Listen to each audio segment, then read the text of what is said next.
Este episódio de A Terra é Redonda é um oferecimento da Oxiteno, conectando a química para mudar o mundo. Oi, eu sou o Bernardo Esteves e antes de começar esse segundo episódio de A Terra é Redonda, eu queria dar um recado para você. A Terra é Redonda é um podcast de ciência. Eu imagino que você esteja, como todo mundo, buscando mais informações sobre a pandemia do novo coronavírus. Como esse é um assunto que ultrapassa a editoria de ciência e invade as páginas de política, internacional, economia, tenho participado nas últimas semanas do Foro de Teresina, podcast de política semanal da revista Piauí, que você deve conhecer. Mas eu também queria dizer que, obviamente, eu estou atrás desse tema, lendo, apurando, conversando com pesquisadores e autoridades. E que a equipe do A Terra é Redonda está preparando o nosso próximo episódio sobre o coronavírus. Enquanto isso, eu recomendo que você fique em casa se puder, lave bastante as mãos e aproveite esse tempo de quarentena para ouvir muito podcast e se informar sobre o coronavírus e outros assuntos. Hoje a gente vai falar sobre polinizadores. Na caixa de abelha tem um lugar que a gente chama área de pouso, né? Que elas vêm do mato, né? E elas posam para poder entrar para dentro da colmeia. E aí você já começa a ver a abelha morta na plataforma de pouso, abelha morta no chão. Quando destampa a caixa, você vê logo muitas abelhas mortas. E aí você sabe que alguma coisa de errado está acontecendo e que realmente a destruição está vindo em larga escala. Esse é um criador de abelhas de 68 anos que mora numa cidadezinha chamada Casa Nova, no norte da Bahia, quase na fronteira com Pernambuco. Meu nome é Antônio Borges Barreto, mas sou conhecido como Senhorzinho de Santarém. A Fazenda Santarém é uma fazenda de terras devolutas do governo do estado. A gente somos remanescentes de barragem.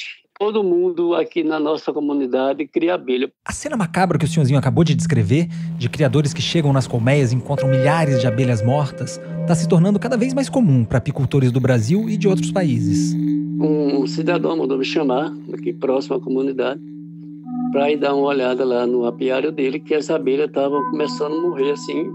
Nesse apiário lá, tinha 10 melgueiras, tinha 10 caixas, 10 ninhos. Quando nós chegamos lá, 6 caixas seguidas não existia uma abelha, estava tudo morto. Assim, foi uma coisa muito triste, assim, né? Tirou esse apiário e tirou. A gente estamos, assim, numa situação muito difícil por causa do agrotóxico que está acontecendo aí, né? Eu sou o Bernardo Esteves e está começando mais um episódio de A Terra é Redonda, o podcast de ciência da revista Piauí.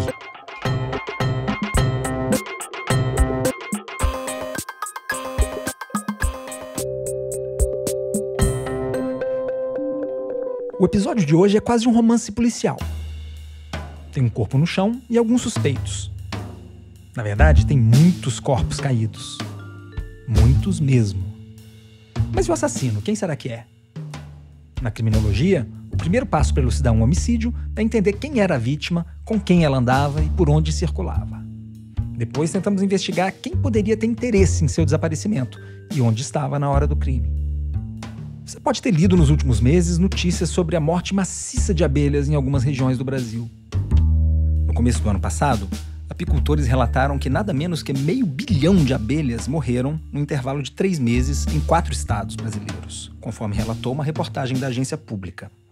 Num único município, Cruz Alta, no interior gaúcho, o número de indivíduos mortos chegou a 100 milhões. A vítima dessa história, você já entendeu, são as abelhas. Mas se você já levou uma ferroada, talvez não tenha lá grande simpatia por elas e esteja até comemorando essa notícia. Quem mora em cidade grande muitas vezes só percebe a existência delas quando tem uma sobrevoando a sua xícara de café ou seu copo de refrigerante. Nessa hora é fácil perder de vista a importância que elas têm para a sobrevivência dos ecossistemas. As abelhas têm um papel super importante na reprodução das plantas. Quando elas estão atrás de comida, visitando flores, elas acabam transferindo de uma flor para outra os grãos de pólen, que contêm as células reprodutivas das plantas. Isso é o que a gente chama de polinização. É um processo que faz parte da reprodução das plantas. O grão de pólen, dentro dele tem o gameta masculino, que é o equivalente ao espermatozoide. Quem acabou de falar é uma bióloga que entende tudo de abelha. É a Caína Agostini, uma pesquisadora da Universidade Federal de São Carlos, no interior de São Paulo, especializada na reprodução das plantas. Na nossa história policial, não dá para dizer que ela é isenta. Ela está claramente do lado das vítimas. Mas nem por isso está aqui para dizer que elas eram santas. O polinizador, ele não sabe que ele está fazendo esse processo. Ele não é bonzinho e fala assim, eu vou ajudar a planta a se reproduzir.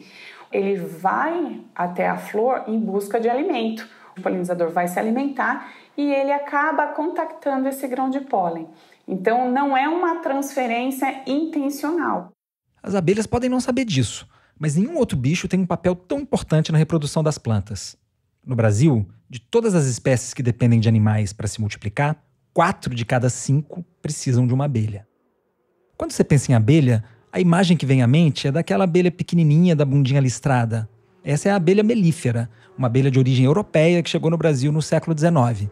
Mas quando eu falo em abelhas aqui, estou me referindo a 165 espécies diferentes, tanto nativas quanto trazidas para o Brasil de outros lugares. Mas nesse grupo tem espécies também que, se você bate o olho e é leigo como eu, talvez você nem pense em abelha. É o caso da centris, que é um inseto peludo que poliniza a macieira, e de tantos outros. A lista tem a mandaçaia, a abelha canudo, a abelha de olho de vidro. Podia passar o dia aqui recitando o nome de todas. Só o Brasil tem pelo menos 91 plantas de interesse comercial que podem ser polinizadas pelas abelhas. Tem muitas frutas e legumes, maçã, melão, cebola, tomate, mas também estão nessa conta alguns dos cultivos que fazem do Brasil uma potência agrícola mundial. É o caso da soja, do café ou do feijão. Bom, se a gente ainda não sabe a quem interessa a morte das abelhas, já deu para ver quem são os maiores prejudicados pelo crime. Começando pela soja, que é o principal produto do agronegócio brasileiro. O país produziu na última safra quase 115 milhões de toneladas, que foram plantadas numa área maior que a do estado do Mato Grosso do Sul. A soja até consegue se virar sozinha se não tiver abelha, mas não é a mesma coisa. A soja é uma leguminosa da mesma família do feijão. E a soja, ela é polinizada por abelhas. Mas ela tem um sistema reprodutivo que a gente chama de autopolinização. Que caso o polinizador não esteja presente, o grão de pólen da flor até consegue chegar até a estrutura feminina da flor.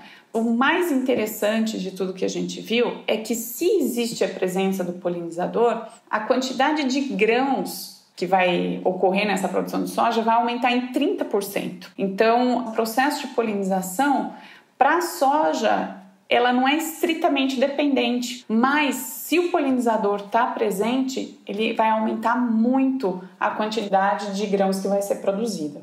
No ano passado, Caína Agostini e outros 11 pesquisadores lançaram um relatório preparado ao longo de 1 ano e meio. O estudo traçou um diagnóstico dos serviços que os diferentes polinizadores prestam para a economia brasileira. É isso mesmo que você ouviu. Abelhas, mariposas, pássaros e morcegos podem ser considerados grandes prestadores de serviço da natureza. A gente sabe que uma parte significativa da nossa economia no Brasil tem base na agricultura e muitas vezes a gente esquece que essa agricultura ela é movida por esses seres que às vezes são difíceis da gente enxergar, são pequenininhos, são insetos e tal, às vezes pássaros, que são os polinizadores. Esse é o Fábio Scarano, ecólogo da Universidade Federal do Rio de Janeiro e um dos coordenadores da organização que promoveu o relatório, a Plataforma Brasileira de Biodiversidade e Serviços Ecossistêmicos. O relatório mostra muito claramente que essa agricultura toda, aparentemente tão produtiva que a gente tem no Brasil, ela depende fundamentalmente da biodiversidade, que precisa estar em bom estado de conservação para que a agricultura prospere. Os pesquisadores calcularam o valor do serviço que os polinizadores prestam para a sociedade. Nada menos que 43 bilhões de reais em um ano. E isso só no Brasil. Se a gente contar o mundo inteiro, o valor do serviço chega a $500 bilhão. Esse valor de 43 bilhões de reais é um ano. Imagina se a gente calcular isso aí ao longo, por exemplo, dos últimos 50 anos. O quanto a gente não economizou de dinheiro sem ter que pagar por esse serviço, né? A gente tentou mostrar, se não tivesse os polinizadores, o quanto o homem teria que pagar para que essas lavouras continuassem produzindo essa quantidade de frutos e sementes que a gente tem hoje. Os Estados Unidos têm muitos criadores que vivem do aluguel de colmeias em áreas onde não há polinizadores naturais. As abelhas são trazidas para a lavoura, fazem o seu serviço e depois são levadas embora.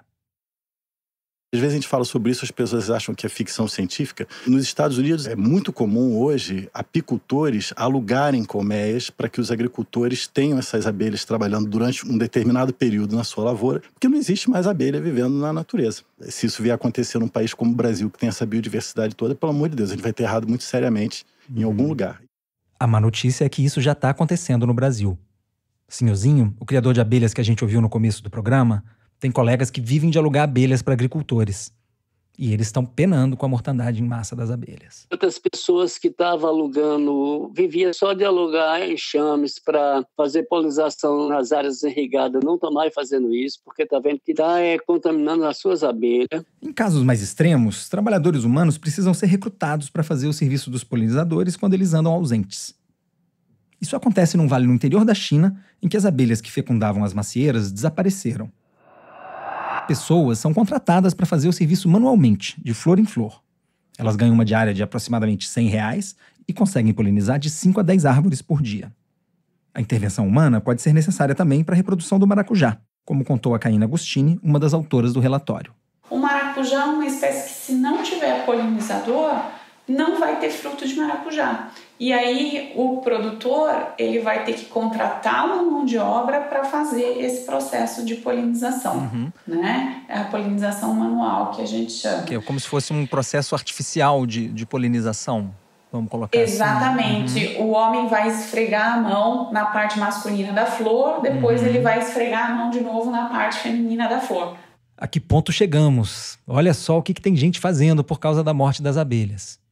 Isso me fez lembrar de uma reportagem que eu fiz para Piauí uns anos atrás sobre a dificuldade dos pandas gigantes de se reproduzir em cativeiro. Esse bicho tem fama de não gostar muito de sexo. As fêmeas têm só um período fértil por ano e dura apenas 3 dias. Além disso, elas não transam com qualquer um e só vão para a cama ou para o bambuzal depois de muita preliminar. Para convencer os pandas a transar, os pesquisadores já tentaram dar Viagra para os machos e até mostrar filmes pornô em que outros pandas estavam transando. Mas, como vocês já devem ter adivinhado, nem sempre dá certo. Os humanos podem ser muito sensuais entre si, mas nem sempre conseguem criar o clima certo entre outras espécies. Com as plantas não é diferente.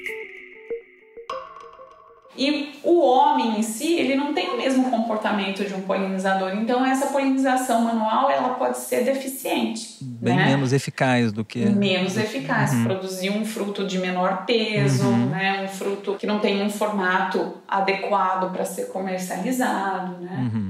Eu perguntei para a Caína quem é que faz normalmente a polinização do maracujá. É aquela abelha bem grandona, que às vezes as pessoas confundem até com um besouro, né? E que tem barulhenta, né? Barulhenta, e que todo mundo tem medo da ferroada dela, né? Porque é a mamangava. É como se fosse uma chave fechadora, porque é só ela que vai ter uma altura do corpo que vai conseguir alcançar os elementos reprodutivos masculinos e femininos do maracujá. Outras mamangavas que são um pouquinho menores já não vão ser eficientes nesse processo. Então, é um processo de polinização do maracujá muito especializado. Quando a gente fala em polinizadores, normalmente o que vem à mente são as abelhas. Mas tem outros insetos, como as mariposas, que também ajudam na reprodução das plantas. E tem ainda aves nessa função, como o beija-flor, e até mamíferos, como o morcego. Natural. As plantas que são polinizadas por beija-flores, por exemplo. Existem espécies de beija-flores com diferentes comprimentos de bico, né? E as espécies que são polinizadas pelos beija-flores, geralmente são aquelas que possuem flores no formato tubular. É um tubinho. Tem uma história interessante que mostra como bichos e plantas evoluíram em paralelo e se adequaram às características uns dos outros. No fim do século XVIII, um botânico colheu uma orquídea curiosa em Madagascar, uma grande ilha no sudeste do continente africano. O néctar dessa flor estava ao final de um canal com quase 30 centímetros de comprimento. Isso é um pé de tamanho 44. Que bicho seria capaz de polinizar essa orquídea? O botânico que encontrou essa flor morreu sem saber. Décadas depois, ela foi enviada ao naturalista Charles Darwin, um dos pais da teoria da evolução. Quando viu a orquídea, Darwin não teve dúvida. Falou que provavelmente devia existir uma mariposa com uma língua daquele comprimento. 30 centímetros. Só que ninguém nunca tinha visto um inseto linguarudo assim. Darwin estava certo, mas a mariposa que ele imaginou só foi descoberta 21 anos depois da sua morte, uma das mais impressionantes previsões da teoria da evolução. A flor em questão hoje é conhecida como orquídea de Darwin. É difícil imaginar como seria um mundo sem os insetos e outros bichos que polinizam as plantas. De cara, as espécies que dependem exclusivamente dos animais para se reproduzirem seriam extintas. É o caso do maracujá, da melancia ou do melão, por exemplo. Outras espécies que não dependem tanto assim dos polinizadores continuariam produzindo frutos, mas provavelmente em menor quantidade e tamanho, como é o caso do abacate ou da goiaba. De resto, sobrariam as espécies que não dependem de polinizadores, seja porque são capazes de se autopolinizar, seja porque sua polinização é feita pelo vento ou por outros agentes. Estamos falando aqui de cultivos como o trigo, o arroz ou a cana-de-açúcar. Mesmo assim, no mundo sem polinizadores, a nossa dieta seria bem mais sem graça e menos nutritiva. Mas tem um ponto importante. É só de uns tempos pra cá que a gente está de olho nos cadáveres de abelhas que andam aparecendo por aí. Mas o assassino pode estar em ação há bem mais tempo. Isso porque, no passado, os cientistas não faziam um monitoramento sistemático do tamanho das populações de insetos. E aí, sem entender melhor como as populações variam naturalmente ao longo dos anos, fica difícil tirar conclusões definitivas.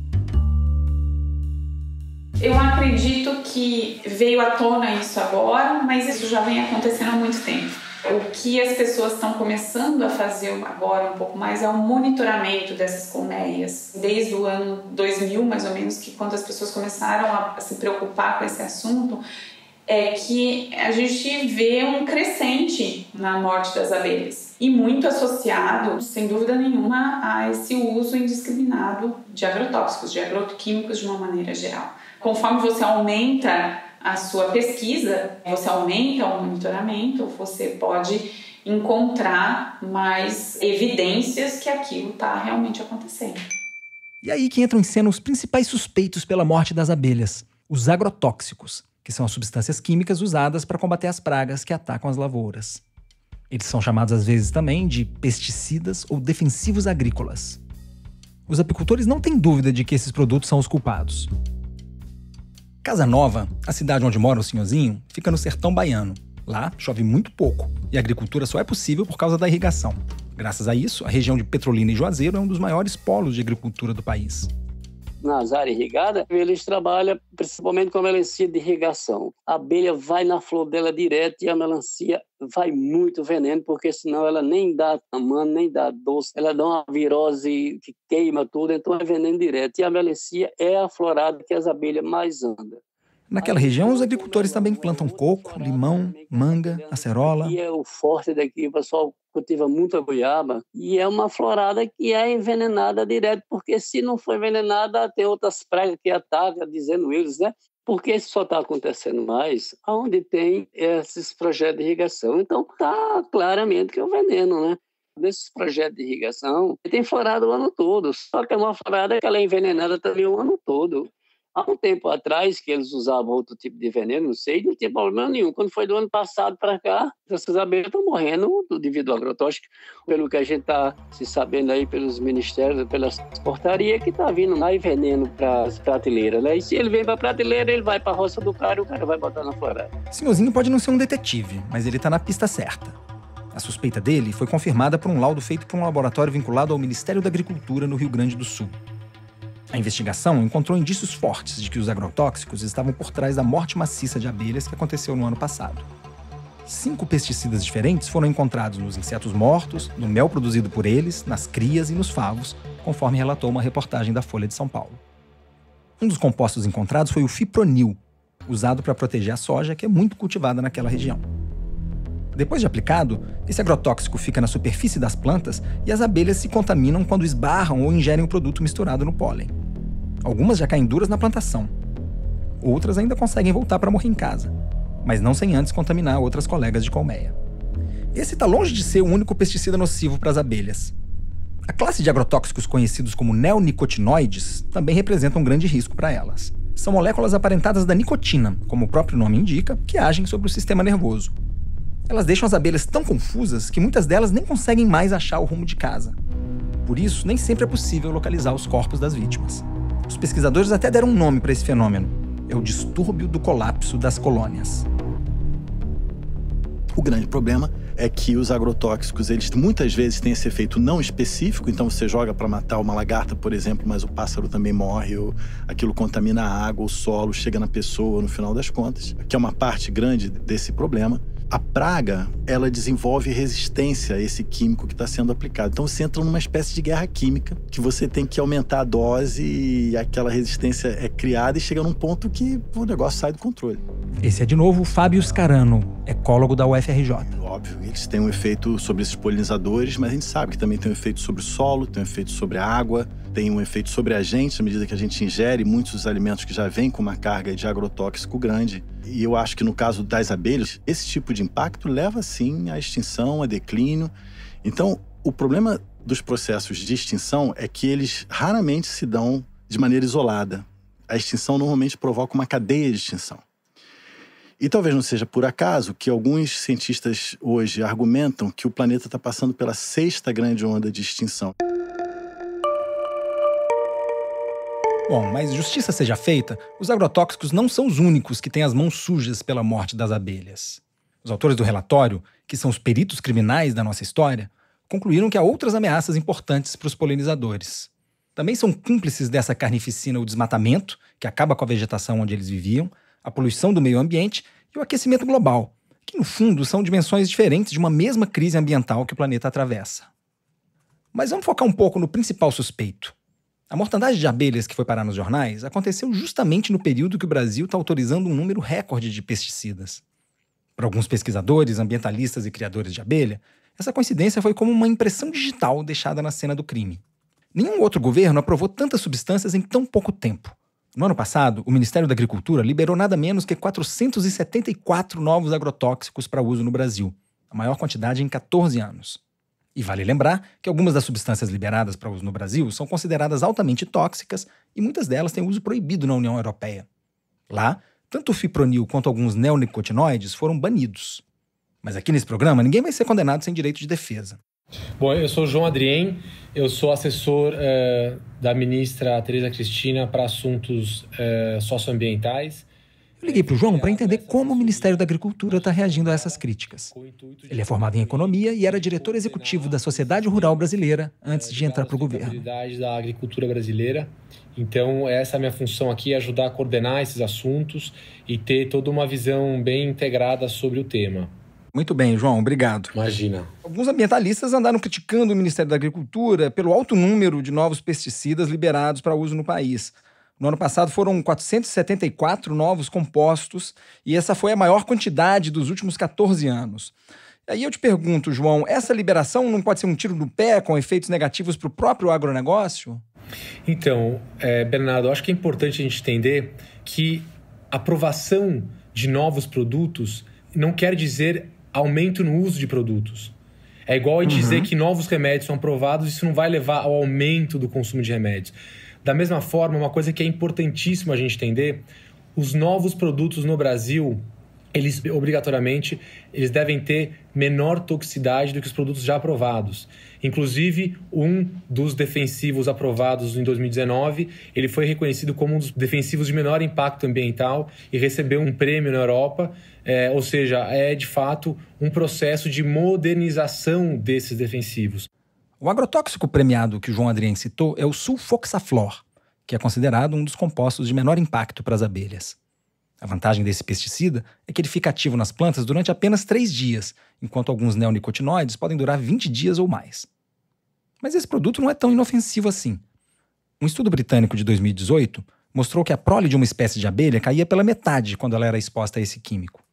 Mesmo assim, o assessor da ministra sustenta que os agrotóxicos liberados no Brasil não representam uma ameaça aos polinizadores, desde que sejam usados conforme as recomendações técnicas.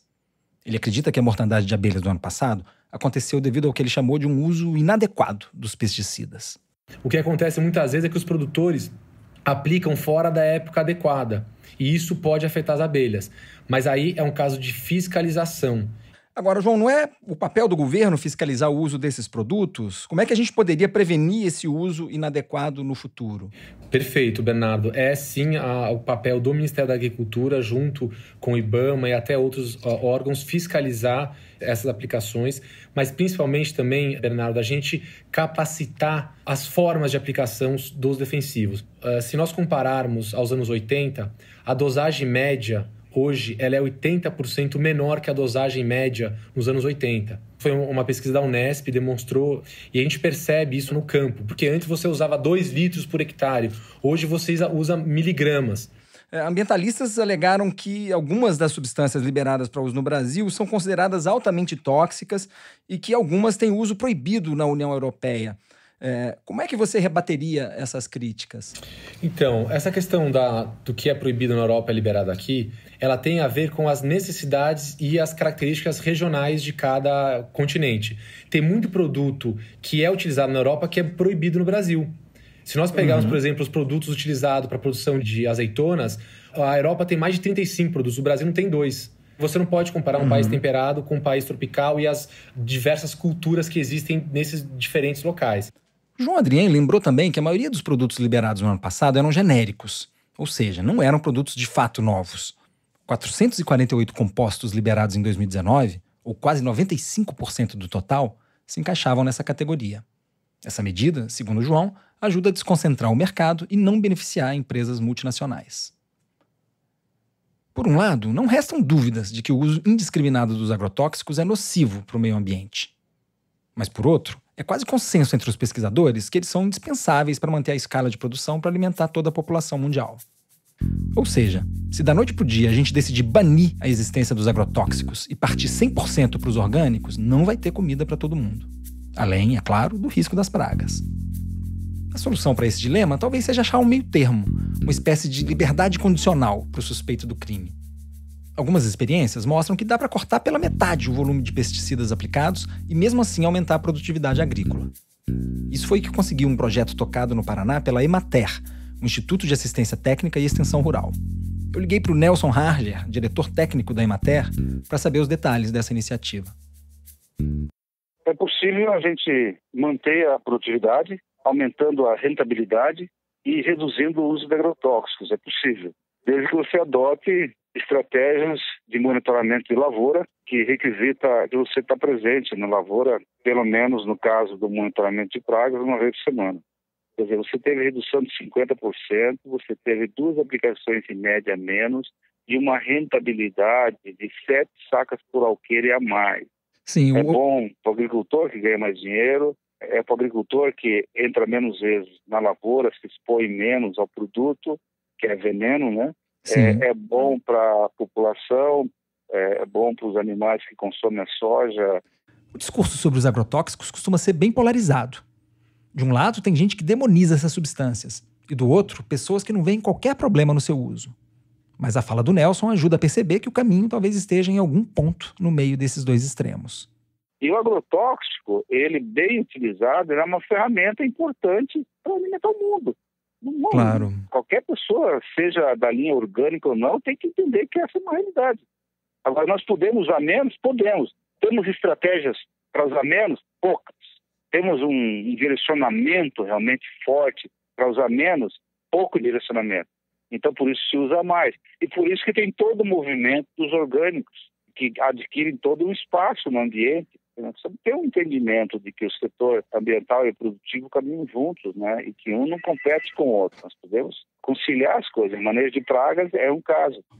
O que o Nelson está dizendo é que, no fundo, a gente precisa fazer uma escolha entre conservar o meio ambiente ou incentivar o agronegócio. Ultimamente, muitos políticos têm construído seu discurso em torno dessa oposição. Mas e se essas coisas não forem opostas e mutuamente excludentes? Será que a gente não pode escolher ter os dois? O Fábio Scarano, da UFRJ, parece concordar com isso. Eu acho uma pena e um equívoco esse tipo de discurso. Eu vou te dizer mais, eu tenho muitas vezes a impressão que esse discurso parte de gente que nunca andou na roça. Porque se tivesse andado e entender que para produzir seu alimento você precisa ter a sua água, você precisa ter um clima ameno, você precisa ter polinizadores, quem quer que produz entende isso. O senhorzinho, que andou a vida inteira na roça, sabe bem do que Scarano está falando. E é difícil não se comover com o depoimento dele. Porque você vê um animal como a abelha que só traz o bem para a humanidade, só traz o bem para a natureza, está se acabando dessa maneira, sendo destruído pelo homem e que ninguém está fazendo nada. Isso é muito triste. Eu não sei quem ser beneficiado e trazer uma destruição tão grande para as abelhas e para a gente, porque quando você está destruindo quem está ali construindo, você está se destruindo também por dentro. A nossa investigação sobre a morte das abelhas termina com algumas convicções, mas também com um punhado de incertezas. Deu para ver que os principais suspeitos, os agrotóxicos, não podem ser inocentados do crime. Mas também não dá para ignorar outros fatores que contribuíram para fragilizar os insetos. A gente viu também que o agronegócio, que está intimamente ligado ao problema, é também o maior prejudicado por ele. Ou seja, deveria ser o principal interessado em evitar que as abelhas morram aos milhões. Para sair desse impasse, eu acredito que a gente precisa romper com uma visão de mundo que enxerga a natureza e o meio ambiente como um entrave para o desenvolvimento econômico. Temos um longo caminho pela frente. O ser humano, com a modernidade, com o crescimento das ferramentas tecnológicas que a gente criou e pôs à nossa própria disposição, a gente passou a ver a natureza mais como um obstáculo, uma coisa sobre a qual a gente precisaria construir outros ambientes para o nosso conforto. Então, a demanda por conforto da sociedade humana, ela não é compatível com o que o planeta tem de recursos a oferecer. E isso tem, óbvio, que um diálogo direto com o nosso padrão de consumo, que, por sua vez, dialoga com o da produção. Então, o que a gente consome e o que a gente produz tem que ser muito ciente da existência desses outros organismos, que são organismos que estão conectados a nós. E se a gente não percebe essa vida como conectada, a gente passa a ter um problema sério, porque à medida que partes dessa vida se perdem, seja no solo, seja na água, a nossa é diretamente afetada, porque a gente é parte dessa teia. Você tem uma quantidade de seres no planeta que não tem voz, né? Plantas e animais não têm voz, rios não têm voz, e quem ainda não nasceu não tem voz, ou quem ainda é muito pequenininho para falar. A gente tem que ouvir a voz desses seres, e a gente tem que entender que a gente tem uma responsabilidade enorme por eles, os humanos e os não humanos. Fábio, e para o ouvinte que, ao ouvir tudo isso, ficou preocupado com a mortandade dos insetos, com a ameaça aos polinizadores, com o risco dos agrotóxicos, o que está ao alcance dele fazer para fazer as coisas se mexerem um pouco? Então, acho o seguinte, para mim é um conjunto de coisas, mas esse conjunto de coisas só vai fazer sentido se você começar isso em casa. Escolhendo melhor o que você consome, procurando saber aquilo que você consome, de onde veio, você passar essa sua preocupação para os seus filhos, para os seus vizinhos, para os seus parentes, e aos poucos você vai criando um outro valor para a sociedade, uma outra visão. E quando chegar ali de 4 em 4 anos o seu momento de votar, procure votar bem, né? Aliás, de 4 em 4 anos não, que tem a eleição dos prefeitos também.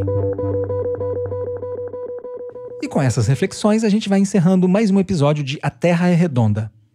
Mas antes de me despedir, eu queria passar para a sessão que encerra sempre o nosso programa, a Pergunta do Seu Filho, na qual pesquisadores brasileiros resolvem as dúvidas científicas de crianças de todas as idades. Quem faz a pergunta hoje é o Hugo Miranda, que mora em Corvelo, no interior de Minas Gerais.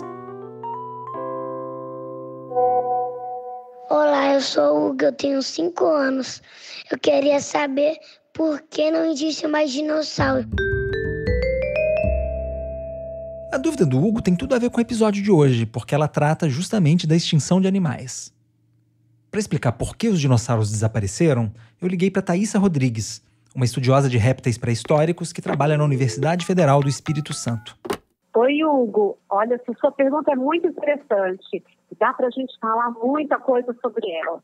O que eram os dinossauros? Eles foram um grupo de répteis que tinham muitas e muitas espécies diferentes, e eles surgiram mais ou menos há 230 milhões de anos, é muito tempo atrás. E esses grandes dinossauros se extinguiram há uns 66 milhões de anos. Quer dizer que eles viveram durante milhões e milhões de anos, e durante esse tempo muitas espécies de dinossauros surgiram e morreram. E isso é uma coisa que acontece naturalmente na natureza. Só que há uns 66 milhões de anos atrás, um grande meteorito caiu na Terra. Hugo, meteorito é como uma pedra bem grande que está zanzando pelo espaço e de repente cai aqui na Terra. Esse meteorito era muito grande, ele tinha pelo menos 11 quilômetros de largura, mas pode ser que ele fosse ainda maior. O que acontece quando um meteorito tão grande cai é que ele causa um choque muito grande, um impacto muito forte. Esse choque foi tão grande que ele causou tsunami. E tsunami é uma onda gigante, muito alta mesmo, que sai cobrindo tudo de água. Terremotos. E além disso, ele levantou uma nuvem de poeira que ficou no ar. Essa nuvem de poeira tampou parte da luz do sol durante anos, talvez mesmo 10 anos. Isso é muito tempo. Sem essa luz, as plantas morrem. Sem as plantas, os animais morrem também. E isso, então, não aconteceu apenas com os dinossauros, aconteceu com muitos animais e plantas que viviam nessa época. Então, quer dizer, foram mudanças ambientais causadas por esse meteorito muito grande que foram responsáveis pela morte de quase todos os dinossauros que ainda existiam nessa época. E a gente fala quase todos os dinossauros porque tem algo que a maioria das pessoas não sabe, é que nem todos os dinossauros morreram. Então, há mais ou menos 150 milhões de anos, quer dizer, há muito tempo atrás, no meio da era dos dinossauros, surgiu um grupo especial de dinossauros. Esse grupo tinha penas, tinha asas e eles voavam. São os que a gente hoje em dia chama de aves. Então, na verdade, hoje em dia, a gente ainda vive com um grupo muito especial de dinossauros. Isso quer dizer que as galinhas, os pinguins e os passarinhos que a gente conhece hoje são parentes dos dinossauros, Thaísa? Isso mesmo, Bernardo. Eles não são só parentes, eles são de fato dinossauros. Eles são descendentes de um grupo que um dia abrigou o Tiranossauro Rex, por exemplo. Quando surgiram, eram umas aves meio sem jeito. Elas tinham penas, tinham asas, mas ainda tinham vários dedos na mão, por exemplo, e caudas muito longas. E ao longo do tempo, foram surgindo outros grupos. Então, na época que o meteorito caiu, existiam aves mesmo, mas elas não eram passarinhos ou um beija-flor. Algumas delas eram grandes, do tamanho de uma galinha, talvez um pouco menor, mas elas viviam em árvores. Então, não eram as que vivem hoje em dia, mas já eram aves, com penas, com asas. Muito bem, Hugo. Espero que você tenha resolvido a sua dúvida com a resposta da Thaísa. Espero que as abelhas e os outros polinizadores tenham melhor sorte que os dinossauros. E eu deixo a sugestão para você que tem um filho, sobrinho ou enteado que gosta de fazer perguntas difíceis. Vale também, é claro, para os filhos dos amigos, vizinhos e colegas. Grava a pergunta da criança e manda para o podcast que a gente vai atrás de um cientista para responder. Você pode mandar a mensagem por inbox para a página da Revista Piauí no Facebook ou então para o nosso e-mail terraredonda@revistapiauí.com.br. E venha conhecer nossas redes sociais também. No Twitter a nossa conta é A Terra Podcast e no Facebook nós temos um grupo para continuar as conversas que a gente começa por aqui a cada episódio. Para achar o grupo, basta acessar a fanpage da Revista Piauí. E com isso nós vamos ficando por aqui. A Terra é Redonda é uma produção da Rádio Novelo para a Revista Piauí. Quem dirige o programa é a Paula Scarpim, que também assina o roteiro comigo e com a Flora Thomson-Devaux. A produção é da Mari Faria e da Aline Scudeler, e a checagem de apuração é da Marcela Ramos. A identidade sonora e a edição são da Mari Romano. O programa foi gravado no Estúdio Rastro com o Dani Di e o Luca Mendes. A finalização e a mixagem são do João Jabassi. E a coordenação digital é da Kellen Moraes. Quem cuida das redes sociais é a Isabela Moreira. A Terra é Redonda é quinzenal e a gente volta daqui a 2 terças-feiras. Um abraço e até lá.